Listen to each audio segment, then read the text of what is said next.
Yay! Windows 7! Once I found out about the amazing world of Flash games, I didn't need friends.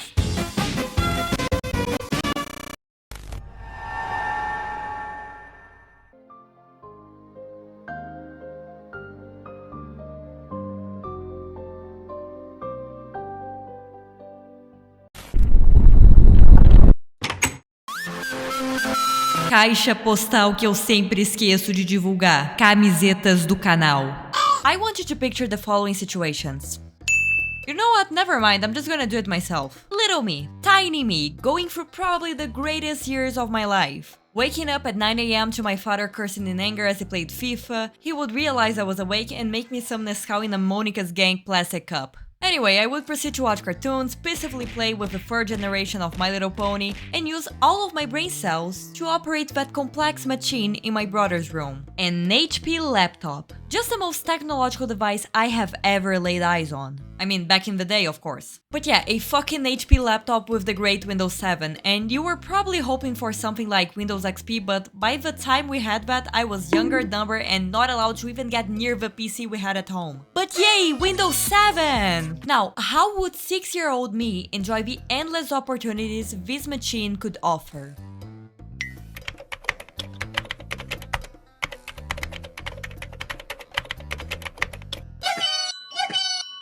And since we're talking only about the good stuff, I'd like to announce that this video is sponsored by World of Warships. Thank you so much for trusting me once again. World of Warships is a free-to-play naval warfare game that is always innovating and ready to keep that flame of fun and entertainment burning with new content released every month. It can be new ships, in-game nations, cosmetics, or even ship classes. Looking for something more? Well, fresh gameplay experiences in World of Warships' stunning 12 vs 12 arenas are waiting for you. Not to mention the updates with the most amazing collabs, including Azure Lane, Popeye, Godzilla vs King Kong, and Transformers. Yes, the Transformers. I am stunned. And of course, I wouldn't dare forgetting about the fact that this game has more than 40 unique maps with dynamic weather and stunning water effects, composing the amazing graphics that make me feel like I can smell the sea salt and hear seagulls, alongside with the sweet sound of battle adventures. And since I just mentioned the battles, there are multiple ship classes for you to choose and conquer the oceans. Battleships, destroyers, aircraft carriers, submarines, or cruisers. The more, the merrier. And don't worry, if you still suffer from a lack of a social life, boom! Befriend the active, passionate, and engaged community of World of Warships. But Snowy, I don't have a PC.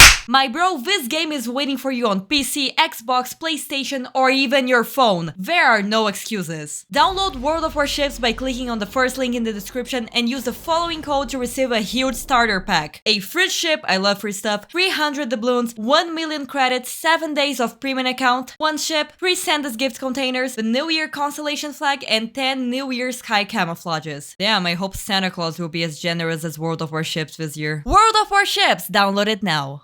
Once I found out about the amazing world of Flash games, I didn't need friends. I needed cheap entertainment. And I say cheap because it was really easy to draw my attention back then. Que é isso? É um joguinho quadrado que você pode basicamente fazer o que você quiser. É um pouquinho? Aham. It is still pretty easy to learn me like that. Que teu presente de aniversário. O que é um Stardew Valley? Joguinho de fazenda. My point is that I was too stupid to understand the lore of a game, for example. I was a simple kid with simple goals. To be in contact with animals that weren't just worms and actually live in a world with magic, since apparently the potions I used to make in plastic bottles back then were just a bunch of shit found in the garden mixed in water. So you can imagine my reaction when I was probably playing something like Papa's Rizzeria and I look at the game recommendations and oh my god, is that a fox? Do I get to take care of a fox? Look, nothing about that game screamed, hey, I am going to be a life experience. First because, again, this was the cover, and second because I was 6. 6! God damn it! I couldn't even read the game's name. I have this flashback of studying for an English test and saying "Sami time later" and feeling fluent. It was meant to be some time later. No, it wasn't a game about taking care of a fox. I was wrong. It was even better. I could do magic and transform into animals. Right now you might be wondering why would I ever make a whole video about this game? I mean, sure, it's very interesting for little me, but that's just it, right? My dear viewer, I suddenly remember this game at 2 AM as I am now 18 years old, and although I just had a few flashbacks, I was pretty sure I didn't get to beat the game. So I thought it would be a good idea to finally let that part of my childhood rest by doing something I couldn't do back then. But remember I mentioned not being able to know the stories about the games I played before because it was all in English, at least most of it. Well, back then, all I did was play games that pointed out what to do or highlighted the controls to play. Otherwise, if there was a big explanation on the instructions, I just wouldn't understand it. But now things are different, and I was hoping to finish a silly game about having magic powers and getting to be whatever animal I wanted to overcome obstacles. And now that I've grown up, I realized it is so much more than that. It's a game about grief, fears, adaptation, and transformation. The main point of the story goes around death, but I personally think these words I just used to describe it, they can also be used to talk about life. The Illusionist Dream was made by SeethingSwarm in 2010, and even though you might find reviews complaining about how the general idea of this game could have been executed in a better way, or even saying that it was poorly executed, I'm here to tell you it is not. Sure, anything can be better, and of course my opinion isn't absolute, but I'd like to share it with you. Well, that being said, you don't need to worry anymore because I will finally shut the fuck up and play the game. Once upon a time, there was a great magical performer who entertained crowds with his tricks and illusions. But when the one he loved died, he stopped performing and lost the will to live. Until one night, he had a dream.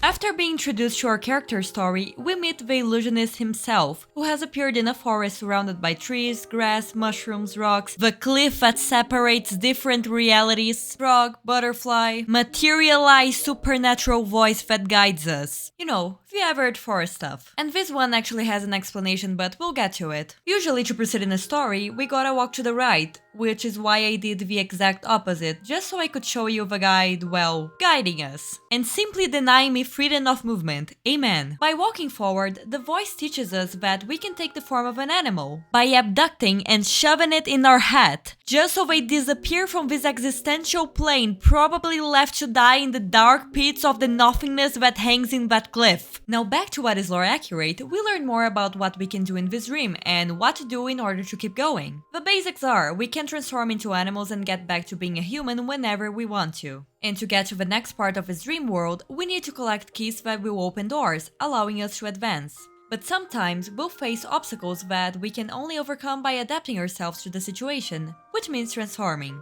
Of course, everything comes with a price, and this is no exception. If you transform into smaller animals, you're putting yourself at risk, as larger animals will obviously kill you. Well, not exactly, as you can't die in the dreamland. I got the key as a butterfly and chained myself back and opened the doors since I can only do so in human form. And now that the tutorial is over, we can finally get to experience this short dream. Once through the door, we appear once again in a forest, but this one has a color palette in blue, which really changes the atmosphere to something more melancholic. And would you look at that, the voice wasn't just a guide for the tutorial, but it kept accompanying us. And for the first time, making a question. Why are you here? Changing into a frog, we get to jump from rock to rock to get to the other side of the river, since if we do it in human form, we drown. And so does the frog if it falls, so I don't really see what's the point of this obstacle and being able to turn into a frog if it's still the same shit. Yes, I agree with the comments that said the controls are not that good, but yeah, maybe I should just stop complaining and practice. There are worse things in life than a slippery control. Could some things be better in this game? Absolutely, but I still love it.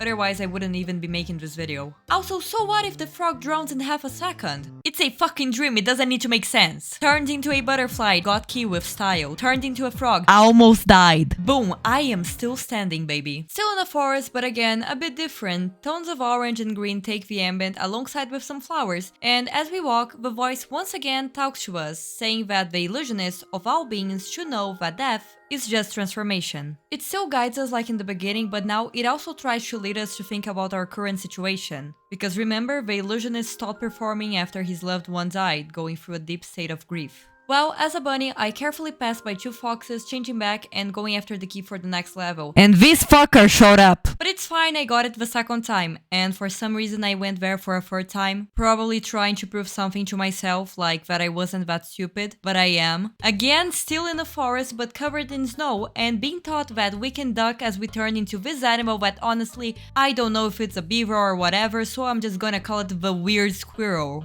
Squirrel. The weird squirrel. Yeah, that's it. As I kept trying to be as stealth as possible while being a weird squirrel, the voice was back, now saying, "You won't find me, my love," and yet, here I linger. Which kind of gives us the idea that the voice belongs to the illusionist lover who passed, showing up in a dream to help him with moving on and accepting the fact that he still lives. Life goes on. On to the next level, we can now transform into a monkey and use the vines to move from place to place and avoid the abyss. But my gaming skills refused to go on with that. I kept falling, I have no idea how many times I fell, but it was more than 10, I am pretty sure.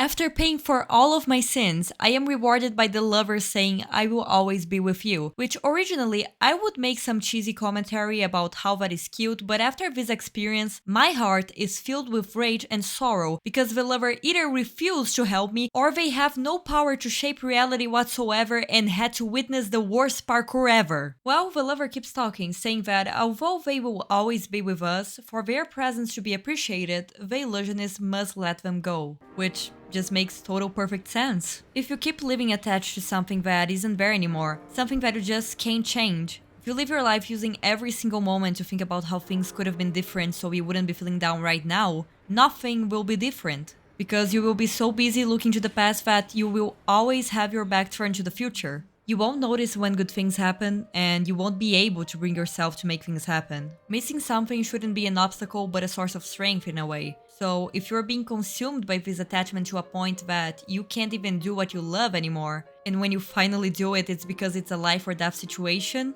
you really should let it go. Little by little. The forest now is toxic, a result of the loneliness the illusionist feels. Attachment turned into an obsession with things going back as they were. Missing his beloved became his ruin. Like poison in his veins, that paralyzes him. The voice tells us that we won't be alone much longer. We go through the last door, a fiery place, our heart. The passion he feels never left, and the fire in his heart must be used to burn the demons away. Death came to the lover just like it comes to us all, sooner or later. And according to the voice, in death, life goes on. And in life, so must you. Finally, we are told that we don't need the key anymore. We need to jump and wake up. It's a short game that requires not much thinking to solve the puzzles, the controls are slippery, and the story doesn't have a definitive ending. You can take the phrases, "you won't be alone much longer" and "jump and wake up my love" and assume that death came to us all and now we will spend eternity with our beloved. But I like to think that after all that talk about letting them go, the illusionist won't feel alone anymore because after this dream he will have a better time processing the grief. He will adapt to the situations that will come his way and transform into a better version of himself with time. But at the end of the day, it doesn't matter what changes about him, which illusions he will be doing from now on, or even which personas he will take form. It will always be him. And that also applies to us. We can get paralyzed by the idea that we are going through our worst moments, or that our best moments have passed and nothing will be as good as what has already happened. We are poisoned by our own doubts, but with time, at some point, we get the courage to face our fears, get out of our comfort zones, and understand that we have all of the rights to be upset about the problem, but that eventually, we will hold on to the hopes we thought were gone, think way more about the solutions instead of the obstacles. And finally, instead of constantly wondering what are the horrors the future holds, tell ourselves we will at least try to face it, in our own time, as happiness is always deserved, but not easy to achieve. All we can do for sure is keep doing what we love, and love what we do. Don't forget to download World of Warships by clicking on the first link in the description and using the following code to receive your starter pack.